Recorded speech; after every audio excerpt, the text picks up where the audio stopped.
Yo soy hija de un palestino, hijo de la Nakba, que cuando tenía 8 años fue expulsado de su tierra, de Jaffa, lo que hoy es Tel Aviv, y durante muchos meses tuvieron que andar migrando, ¿verdad?, en diferentes zonas de Palestina que caían bajo el control de los grupos sionistas, y entonces nuevamente quedaron desplazados y que tuvieron que irse a refugiar a Jordania.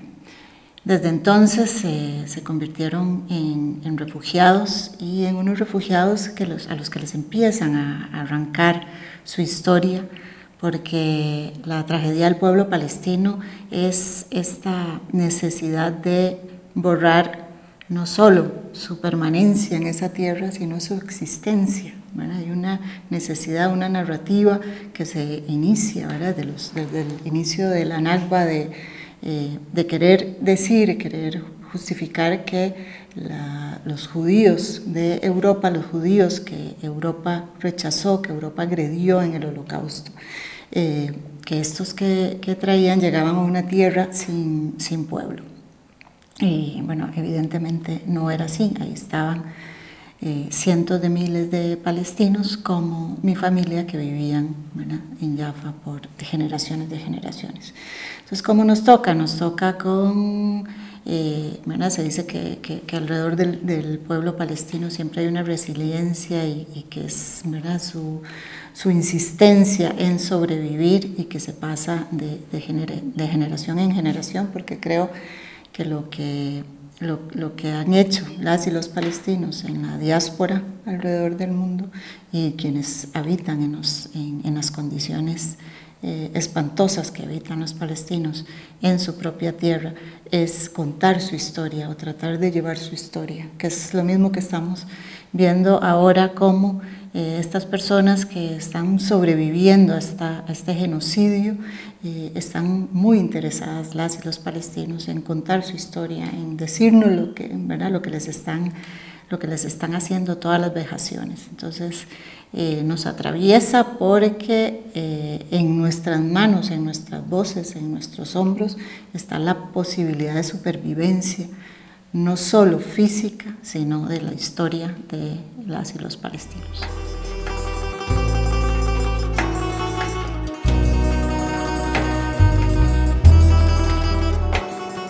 El pueblo palestino son todas las y los palestinos, viejos, jóvenes, mujeres, niños, que viven malviven en Gaza, en Cisjordania o en Jerusalén, o incluso quienes viven en Israel y son ciudadanos árabes israelíes, ¿verdad?, que tienen, digamos, esa nacionalidad israelí, aunque son ciudadanos que no tienen los mismos derechos que la población israelí judía, por ejemplo.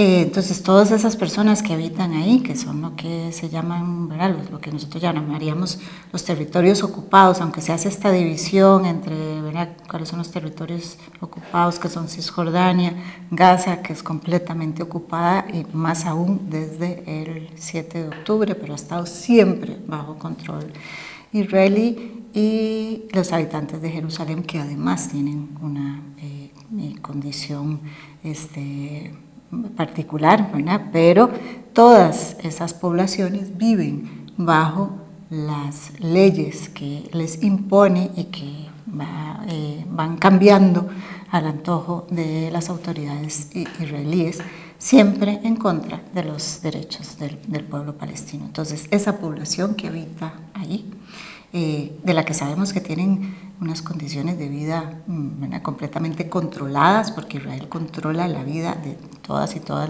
de todos en Palestina, ¿verdad?, en el territorio de lo que fue la Palestina histórica.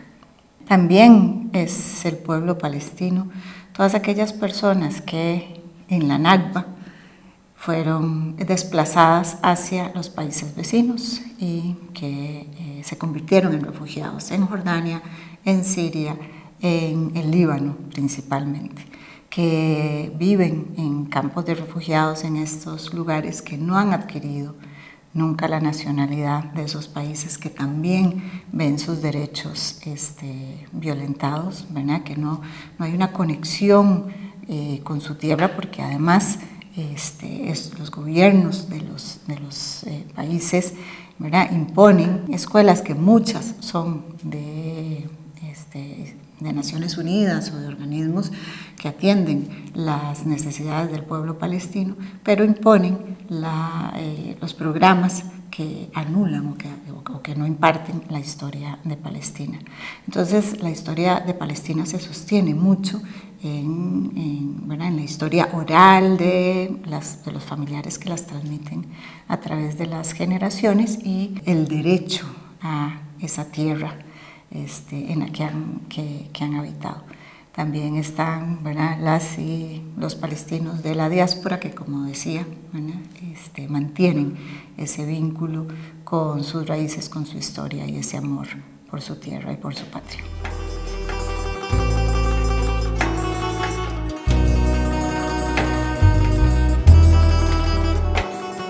A la población judía de Europa se le otorga un territorio que era claramente conocido que estaba habitado, porque Palestina, que salía en los mapas, que existía, que todo el mundo, ¿verdad?, sabía que existía, especialmente Gran Bretaña, que estaba bajo su mandato, traiciona a Palestina, ¿verdad?, traiciona a su población y otorga su territorio. En la incipiente Naciones Unidas hay un acuerdo, el acuerdo, la resolución 181, que establece que se van a hacer, que hay una partición del territorio palestino, de ese pequeño territorio que es Palestina, para la construcción de dos estados, la consolidación de dos estados. Uno, el Estado de Israel, ¿verdad?, que para la población judía, y el Estado de Palestina.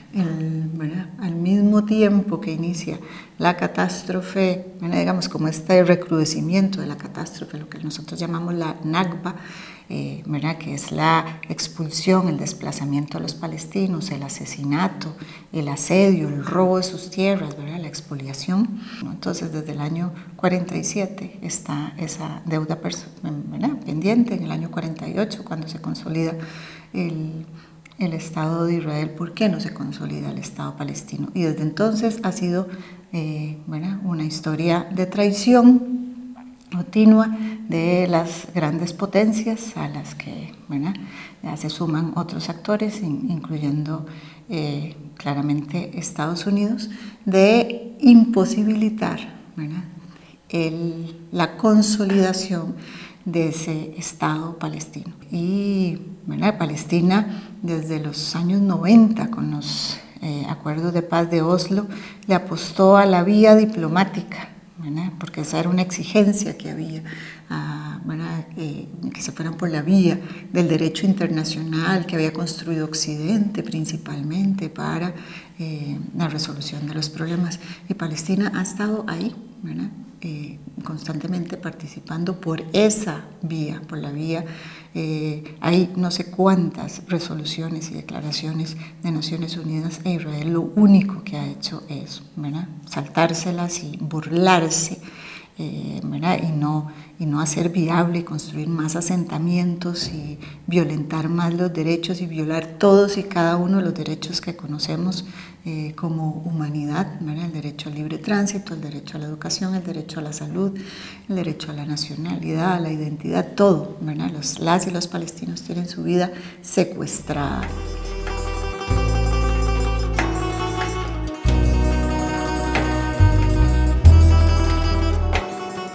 Cada avance pequeñito que logra Palestina se traduce en un castigo colectivo por parte de Israel, y ha sido acuerpado y amparado principalmente por Estados Unidos. Es un proyecto colonizador que, como se ha mencionado siempre, se consolida en la declaración Balfour, donde se cede un territorio que no es, en la creación de ese proyecto sionista de construir un Estado judío, en las narrativas que niegan la existencia y deshumanizan al pueblo palestino. Entonces, sí, es un proyecto continuo de colonización, y la colonización tiene estrategias que todos conocemos, principalmente la limpieza étnica, ¿verdad? Porque es una población que no queremos que esté ahí, ¿verdad? Que queremos su territorio, que queremos sus avances, pero no queremos que exista ahí. Y Israel eso es lo que ha hecho. Y a partir del 7 de octubre, todos sabemos cuál ha sido, ¿verdad? Porque hemos sido testigos día a día de que ya estamos ante un proyecto colonial genocida, ¿verdad? Que lo que busca y lo que está consiguiendo, porque estamos ante la hambruna en el siglo XXI, en el 2025, de un Israel que está matando de hambre a 2,5 millones de personas, que no ha tenido, necesidad de tapar esa intención, que lo dice abiertamente, que aquí no entra comida, de no permitir que entre ningún tipo de ayuda humanitaria, ¿verdad? Donde estamos viendo las imágenes de la gente muriendo de hambre, y donde pareciera que somos una población mundial incapaz de ponerle un freno a eso, ¿verdad? Si no es Naciones Unidas y si las potencias, ¿verdad?, no hacen nada. O sea, Israel tiene aliados incondicionales que le permiten hacer lo que quiera, y siempre nos tenemos que preguntar: ¿y cuando no sean los palestinos? ¿Cuando seamos nosotros los que les estorbemos a Israel o a cualquier otro? O sea, creamos un sistema jurídico de protección para que no pasaran otros holocaustos, ¿verdad? Y creamos en ese mismo momento, o sea, las Naciones Unidas surge, ¿verdad?, como una respuesta del mundo y de las naciones ante el holocausto de la Segunda Guerra, y simultáneamente iba generando otro holocausto, que es lo que estamos viendo hoy día. Entonces sí, es un proyecto colonial agravado con un genocidio.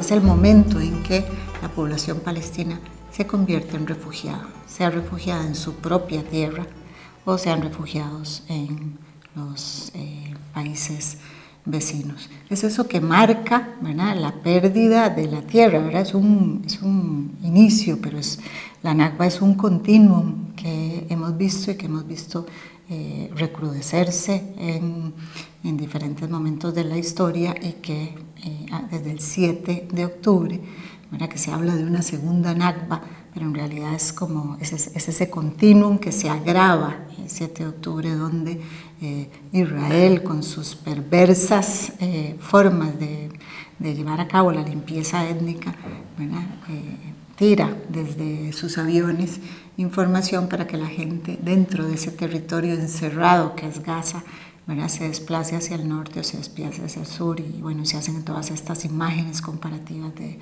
desplazamiento. Pero es eso, es el momento en que en que ese territorio palestino, porque a pesar de todos esos momentos en la historia de Palestina, cuando estuvieron los británicos, cuando estuvieron bajo el Imperio Otomano, ¿verdad?, siempre permanecía el territorio y la población. Obviamente que había enfrentamientos y interés de liberarse y de autodeterminarse, pero siempre había ese respeto al territorio, ¿verdad?, al territorio que le correspondía a Palestina, que esa población pertenecía a ese territorio. Es desde el año 48, a finales del 47 y 48, cuando empieza esta llegada masiva de la población judía europea, la población judía que Europa desprotegió y a la que le cedió sin ninguna autorización ese territorio, y que se empieza a desplazar o aniquilar a esa población palestina. Pero la tenemos que entender como un continuum en la que marca ese desarraigo es el que marca la expoliación y es el que marca ese apego más emocional de la población palestina a su tierra.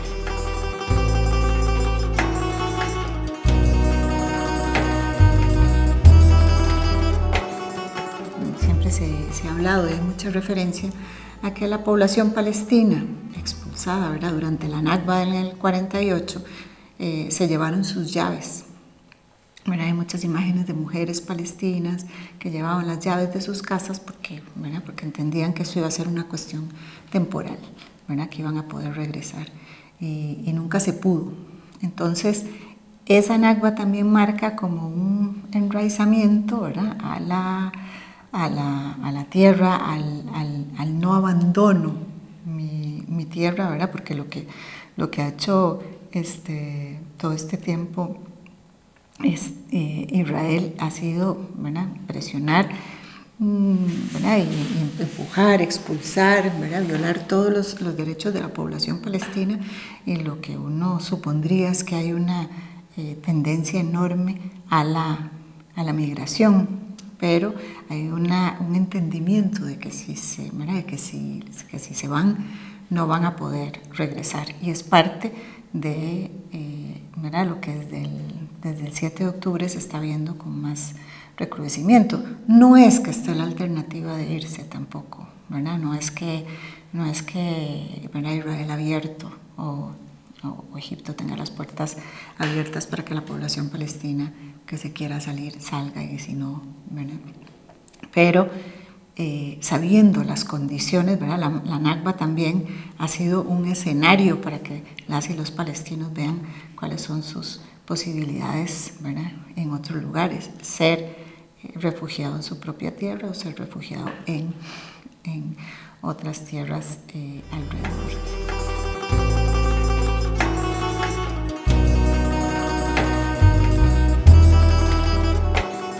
La privación de derechos al pueblo palestino ha sido la constante desde el año 48, desde el establecimiento del Estado de Israel, en menor y mayor, ¿verdad?, variando la intensidad y la forma. Los derechos humanos se establecieron, como todos bien sabemos, para todos y para todas las personas del mundo, sin importar absolutamente nada. No pueden, las potencias o algunos países no pueden escoger quiénes deberían gozar de esos derechos. Israel decide quiénes en su territorio, y en territorios aledaños, como vemos, pueden disfrutar o ser dignos de los derechos humanos. La Franja de Gaza, ese territorio, ha sido castigado brutalmente por Israel,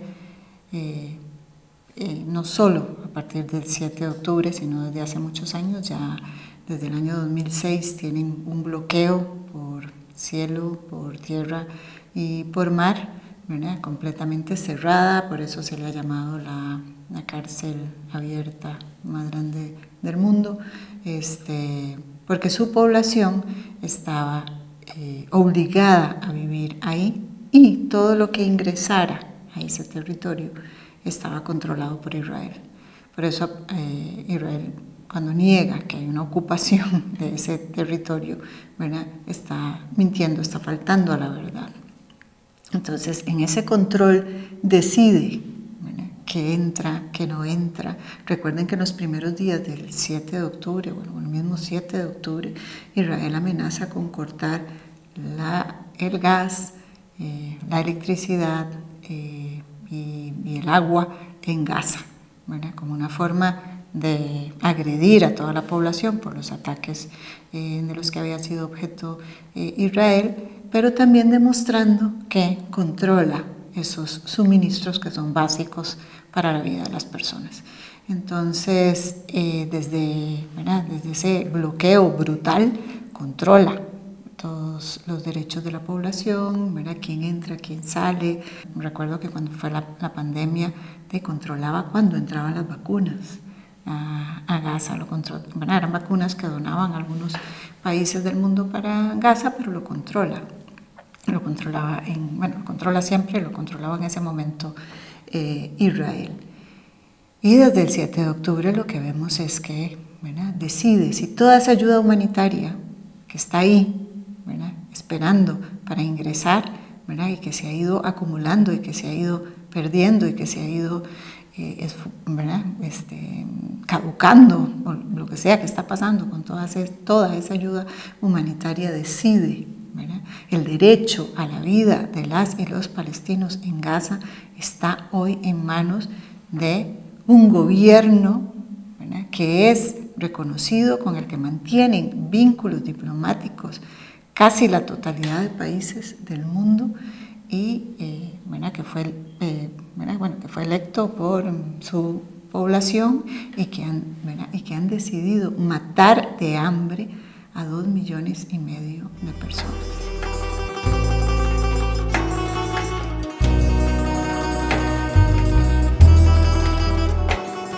También en Cisjordania, ¿verdad? O sea, el hecho de que las poblaciones palestinas tengan que pasar estos puntos de control, los checkpoints, ¿verdad?, para movilizarse, para trasladarse de un lugar a otro, para trasladarse a su trabajo, como si todas las personas que estuviéramos ahora aquí en este estudio tuviéramos que pasar por un punto de control desde la casa para ir al trabajo, y que quienes atienden en ese punto de control decidan si nos dejan pasar o no, si nos dejan esperando 1 hora o 15, ¿verdad?, si nos dejan, si deciden que, ¿verdad?, o sea, porque todas las medidas son arbitrarias y todas las medidas están pensadas para denigrar, para humillar, para maltratar, ¿verdad?, para debilitar, para socavar a las y los palestinos. El terror que viven los niños y las niñas palestinas para ir a su escuela, porque puede ser atacada, porque pueden ser atacados por los colonos, esa población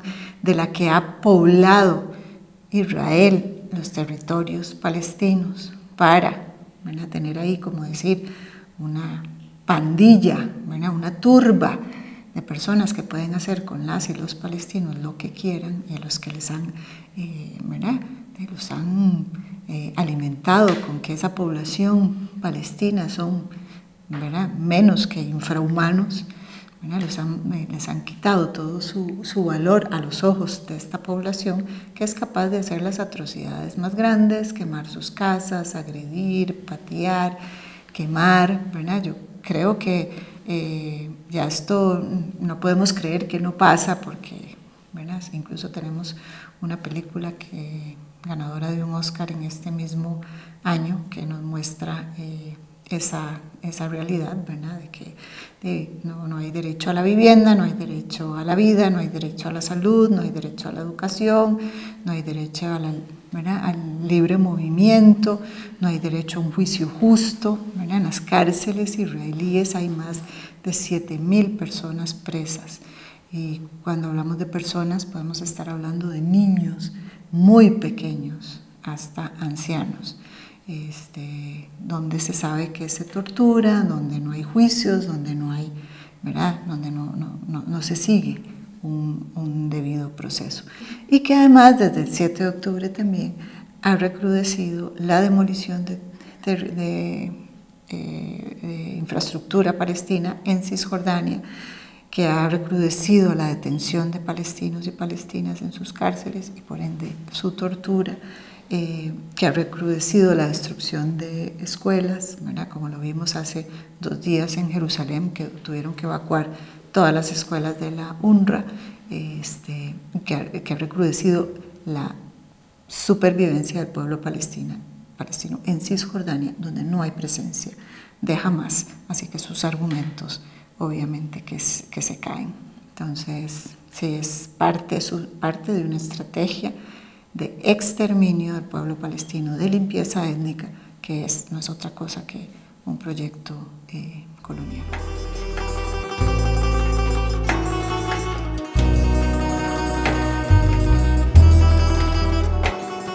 Lo que pasa en Palestina, la violación constante a los derechos y ya ¿verdad?, las justificaciones que ha planteado a lo largo de la historia Israel son evidentemente tergiversaciones de su realidad para hacerse con lo que hoy vemos, su impunidad total, porque los países del mundo, los países que lo han recibido, como Estados Unidos, como Hungría, los que han permitido que personas del gobierno israelí que están acusadas, que están en orden de captura, pasen por sus cielos, ¿verdad? Por sus espacios aéreos,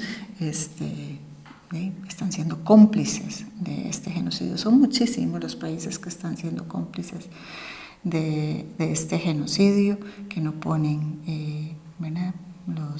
que no ponen límites, que no les señalan a su amigo Israel, a su Estado amigo Israel, de que tiene que parar todas sus actuaciones. Y ahí llamo la atención de nuestro propio país, ¿verdad? Costa Rica, que ha sido aliado de Israel, pero tiene una tradición de respeto al derecho internacional, de defensa de la resolución por vías alternas a la guerra, ¿verdad? Nosotros como país tenemos como un peso moral al que podríamos utilizar para llamar la atención de las cosas, y como Costa Rica un montón más. Pero sí, es una violación masiva, sistemática y absoluta de los derechos del pueblo palestino.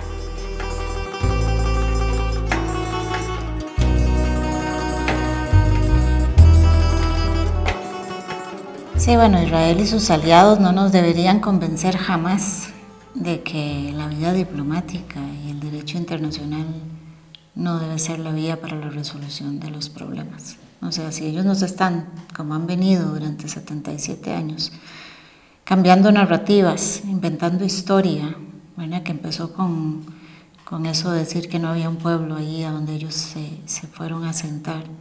Si nos quieren acusar constantemente a todas las personas que queramos defender el derecho internacional y que queramos señalar las faltas cometidas y que queramos decir las cosas con su nombre, si permitimos que Israel se robe o imponga esa narrativa de que no es por esta vía, no solo habrá perdido Palestina, como ha perdido absolutamente todo, su vida y su pueblo que peligra en su extinción, habremos perdido como humanidad completamente.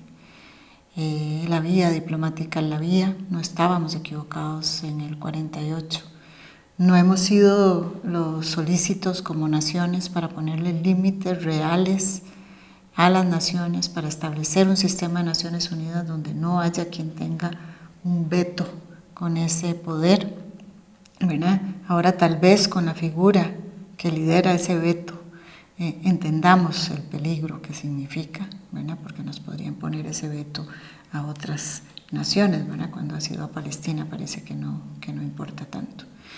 La Liga Árabe, días antes del cese al fuego, estableció la Declaración del Cairo. Era una declaración que era una hoja de ruta con puntos, ¿verdad? Punto por punto, para lograr la solución de dos estados, que a pesar de que Israel ha hecho esto imposible y que Palestina ha cedido absolutamente y está ya dispuesta a construir un estado en un territorio diminuto de menos del 20% de lo que le correspondería. Y esa declaración, ¿verdad? Y vino el cese al fuego, se anunció esta resolución y y el planeamiento de esta resolución y las negociaciones que hizo la Liga Árabe en Naciones Unidas y con aliados en Europa, la entendemos, ¿verdad? Como el avance en esta declaración y el camino que había establecido, que era un camino bien justo para Palestina, ¿verdad? Acuerpada, por Naciones Unidas, acuerpada por medidas de protección para el pueblo palestino, acuerpada por los países árabes con participación, ¿verdad? Palestina participó activamente en la declaración del Cairo. Creemos que ese recibimiento, o eso es lo que estamos entendiendo, ese recibimiento de esa declaración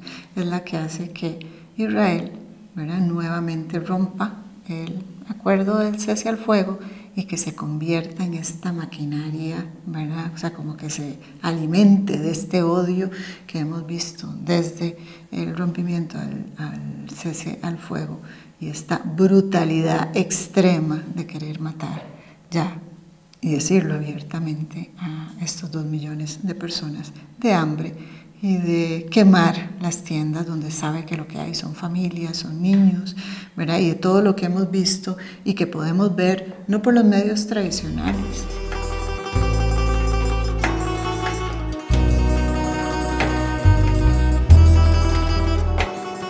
Sigamos a través de las redes sociales a la población palestina que está tratando de denunciar lo que hay. Este genocidio, a diferencia del genocidio del año 48 y otros genocidios que han ocurrido en África, es que está completamente documentado, ¿verdad? Ya la Corte Penal y la Corte Internacional de Justicia, ¿verdad?, tendrán pruebas infinitas, pero recordemos que muy temprano, después del 7 de octubre, Sudáfrica, ¿verdad?, no me acuerdo si en diciembre o en enero, no lo recuerdo bien, ya interpuso una demanda por incitación al genocidio, por las posibilidades de que se cometiese un genocidio.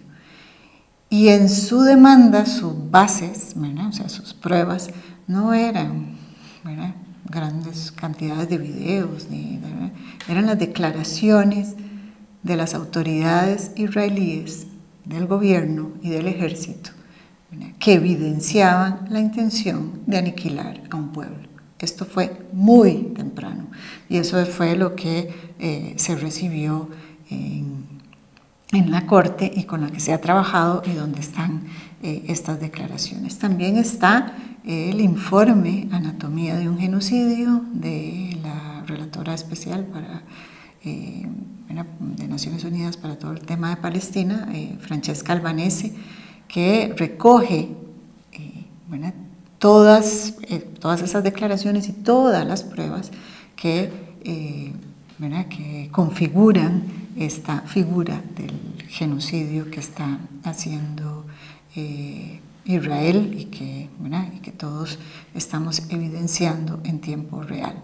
Sí hay una impotencia, ¿verdad? Sí uno desearía como decir, bueno, pero ¿por qué no van? O sea, lo que tenemos que abogar es para que las personas que vayan a dirigir nuestros países, los países del mundo, sean personas capaces de entender y estar comprometidas con los derechos humanos.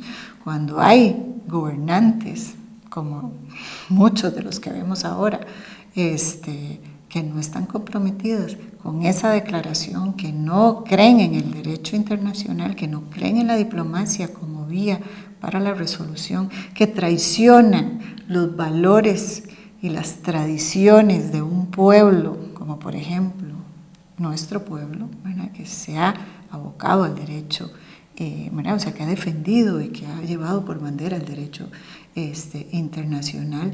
Mientras no tengamos a esa población sentada en Naciones Unidas representando y presionando, si no cambia ese sistema de vetos, de castigos, pero eso es una cosa muy diferente a decir eso no sirve, hay que votarlo ¿verdad?, y nos tenemos que ir por la otra vía. O sea, si no le seguimos apostando a la diplomacia, nos convertimos en algo muy similar, pero con más tecnología, a lo que pasó en la Primera o en la Segunda Guerra.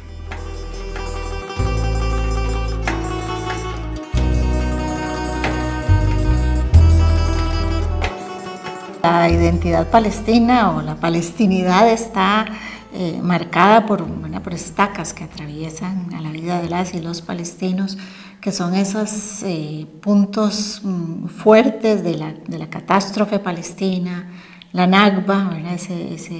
Lo que hablamos ahora, de ese desplazamiento, ese continuo de expoliación, ¿verdad? De desarraigar a la gente de su tierra. La Naksa, que es como se llamó a esto que se conoce como la Guerra de los 6 días, ¿verdad? Que es cuando las y los palestinos pierden a su Jerusalén, ¿verdad? Que pasa a estar en manos de Israel, ¿verdad? Y cómo su capital se va, ¿verdad? Diluyendo y no hay acceso, hay una gran cantidad. Bueno, los sitios sagrados son importantísimos para para la población palestina, ¿verdad?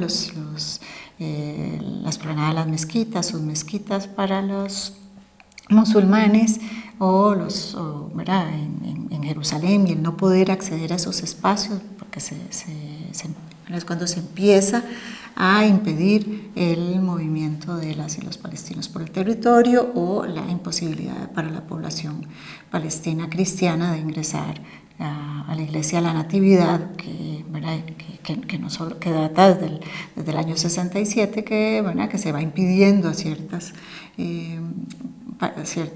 población palestina, dependiendo del lugar donde habiten, el ingreso, y que lo vimos recién durante esta Semana Santa. Pero la palestinidad son un montón de otras cosas también, ¿verdad? O sea, Palestina es color, es bordados, es hospitalidad, ¿verdad? Es ese celebrar al invitado, ¿verdad? A la persona que viene, es sus comidas, sus tradiciones, que también, ¿verdad? Han sido parte de este genocidio, ¿verdad? Cultural, de querer, ¿verdad? Robarse las comidas, los tejidos, ¿verdad? O de querer satanizar, por ejemplo, el pañuelo palestino o la bandera palestina, que los unifica, ¿verdad? A esos territorios árabes, ¿verdad? O sea, es que hay partes digamos, como elementos que son propios de la palestinidad, de las y los palestinos, y otros que los arraigan a esas poblaciones árabes. La importancia de las familias y de ese tejido que es parte, ¿verdad? del por qué ¿verdad? Por qué ha logrado sobrevivir a pesar de todas estas vejaciones el pueblo palestino, y es por ¿verdad? Su arraigo a su tierra y por ese tejido social y familiar tan fuerte. Entonces, creo que la identidad palestina, ¿verdad? También se transmite, ¿verdad? De generación en generación. Hay muchísimo orgullo alrededor de ser palestino, orgullo que también Israel ha intentado, y ahora con una ferocidad las grandes potencias, porque vemos cómo agreden a las personas que se manifiestan alrededor del mundo. Como decir, desde el río hasta el mar se ha convertido en un crimen, o portar una cufilla, o llevar la bandera palestina, como son cuestionadas y sancionadas. Pero también Palestina pasó a ser a nivel de los pueblos del mundo, ¿verdad? Hay como una extensión de brazos de los pueblos del mundo, muy identificados con la causa palestina, que yo creo que las y los palestinos sienten y alimentan su identidad y su orgullo. Bueno, es muy importante cuando reciben información de lo que están haciendo en otros países, y uno ve cómo ellos replican y comparten lo que están pasando, las manifestaciones que se hacen en otros lugares de cualquier tipo, sea una manifestación masiva en las calles, sea una poesía, sea un documental, una entrevista, todo eso lo valoran porque sobre los hombros de todas las personas del mundo, ya que las potencias y los gobiernos los traicionan, queda la posibilidad de supervivencia del pueblo palestino.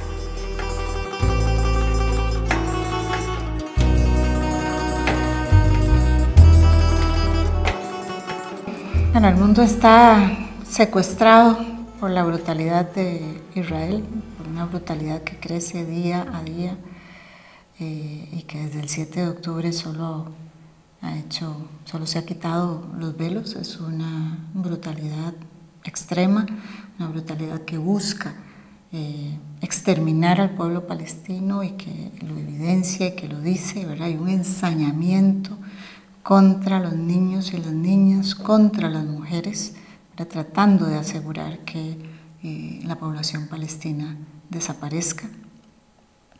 Y bueno, y las estrategias que implementan para eso, bueno, ya hablamos en un inicio de que Israel había anunciado, sus autoridades anunciaron que cortarían en el mismo 7 de octubre la electricidad, el gas, el agua, ¿verdad? Como para exterminar al pueblo, que eso fue parte de lo que utilizó Sudáfrica como pruebas. Y desde entonces han estado jugando con eso. En el momento en que rompen con el cese al fuego, no solo bombardean, sino que impiden la entrada de ayuda humanitaria. Toda la ayuda está esperando para entrar. Ya lo habían hecho, ¿verdad? Durante estos 19 meses que llevan de estar exterminando al pueblo palestino en Gaza. Y ahora, ¿verdad? Con mayor crueldad, no hay posibilidad, ya no hay ningún recurso en Gaza y la gente está muriendo literalmente de hambre. Vimos también cómo este barco, parte de lo que se conocen como las flotillas de la Libertad, que son ayuda para Gaza, fue bombardeado en territorio europeo, en aguas que pertenecen a Europa por drones israelíes y no pasa nada, ¿verdad? Ya esto había pasado cuando el barco Marmara había sido hundido también por Israel, que quería saltarse este bloqueo que le impuso Israel a Gaza y llevar suministros, porque este cierre de la entrada de suministros, o sea, usar el hambre como arma de guerra, es una constante de parte de Israel.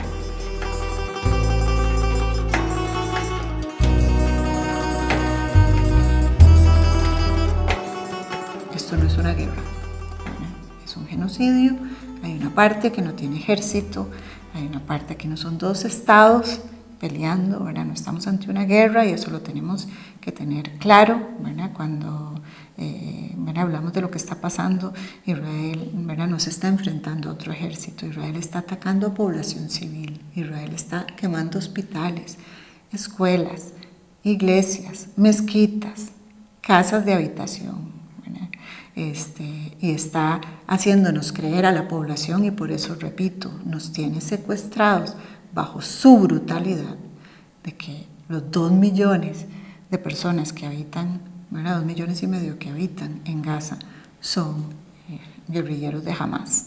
Pero esto no es así, sino que están exterminando a un pueblo, porque además tienen planes para, cuando ya ese pueblo no está, para reconstruir eso, no para esa población que queda ahí, no, para sí mismos. Ya nos lo hizo saber Trump de una forma despectiva y vulgar, y también nos lo han hecho saber las autoridades israelíes y los colonos israelíes. Pero hasta las guerras están regladas, están regladas dentro del derecho internacional, y parte de esas reglas es que no se mata a un pueblo, que no se ataca a un pueblo, sino es en una guerra, se supone que es entre ejércitos. Israel hasta eso violenta. Y aquí vuelvo a hacer un llamado. Cualquier partido, cualquier figura política que considere que Israel debe ser nuestro mentor en materia de seguridad, tendríamos que preguntarnos si es el destino que queremos. Si quien sea nuestro mentor en temas de seguridad sea un Estado violador de derechos, un Estado genocida, un Estado que, las declaraciones han dicho, está cometiendo actos de genocidio y que está violando el derecho internacional. ¿Verdad? Pero hay muchos grupos políticos que admiran toda la parte de seguridad y de armamento de Israel. Entonces, como ciudadanos, ¿verdad? Sí, tenemos que volver la mirada a decir, bueno, ¿qué es lo que nos están ofreciendo?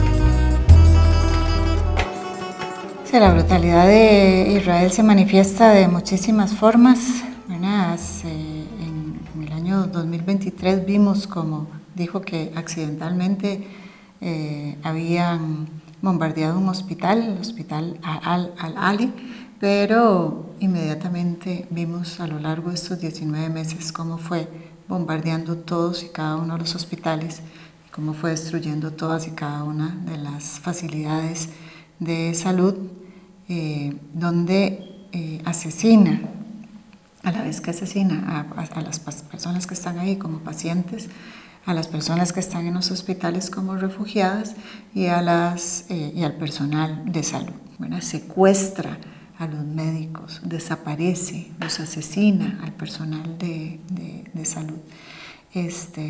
Entonces, bueno, como comunidad internacional, como sociedad civil internacional, estamos llamados a presionar a nuestros gobiernos para ver si en esa presión ellos presionan a su aliado Israel. Y los médicos alrededor del mundo han denunciado cuando han logrado salir las condiciones en las que se tienen que atender a los pacientes sin material y comprometiendo la vida, las extremidades y las posibilidades de vida de las personas, porque no hay forma, es solo para como salvar vidas, pero no sostener las habilidades de las personas. Y es realmente alarmante, y bueno, lo han denunciado organismos como Médicos Sin Fronteras y otras organizaciones de este tipo que no habían visto nada parecido en otras situaciones de guerra, incluso en poblaciones con menor recurso de personal de salud.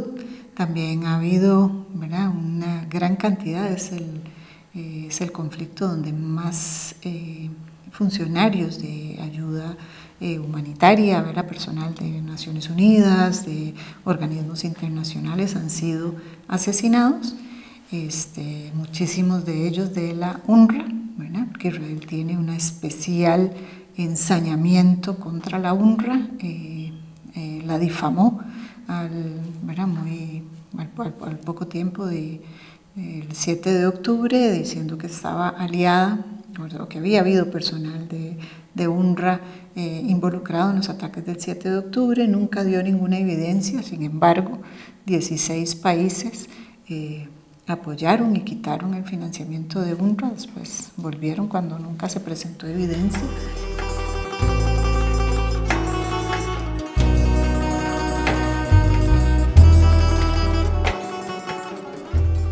Y el otro elemento que ha sido también parte de la brutalidad israelí es el ataque a la prensa, O sea, como se ha visto claramente, las personas que reportan, que reportean y que traen información y que están ejerciendo la labor periodística, están claramente identificadas con sus chalecos que dicen prensa y con su casco y con todo, y son sistemáticamente atacadas y asesinadas en un intento más de Israel de callar la verdad, de tapar el sol, de censurar, de agredir y de imponer su narrativa, que ha sido su tradición.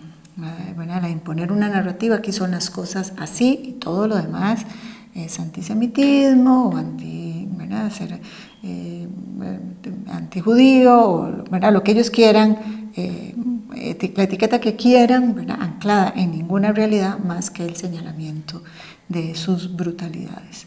Entonces, esto nos debe hacer entender que si se matan periodistas, si se mata personal de salud, es parte de una estrategia, como la que hemos venido diciendo, de exterminio de un pueblo y de un exterminio en el que no queremos dejar evidencia. Sin embargo, no va a haber forma de que eso no sea así, porque ahora también sabemos que Israel está matando de hambre y que está reconociendo que está matando de hambre a 2,5 millones de personas y que esto no se justifica desde ninguna de las justificaciones que ha dado a lo largo de su vida, ¿verdad?, y menos desde el 7 de octubre.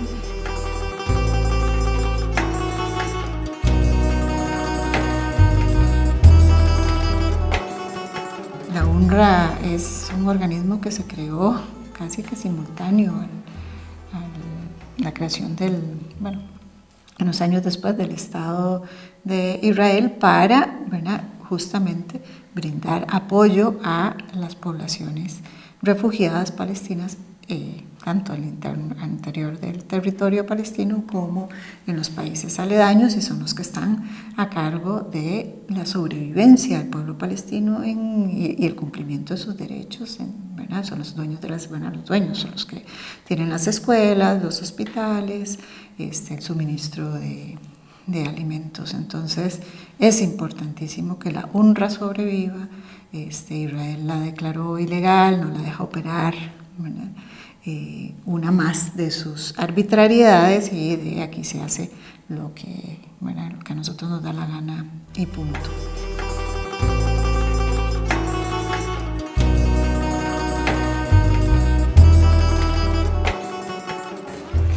Víveres para Gaza es una iniciativa que ideamos, impulsados por esta necesidad de hacer algo, de poder ayudar.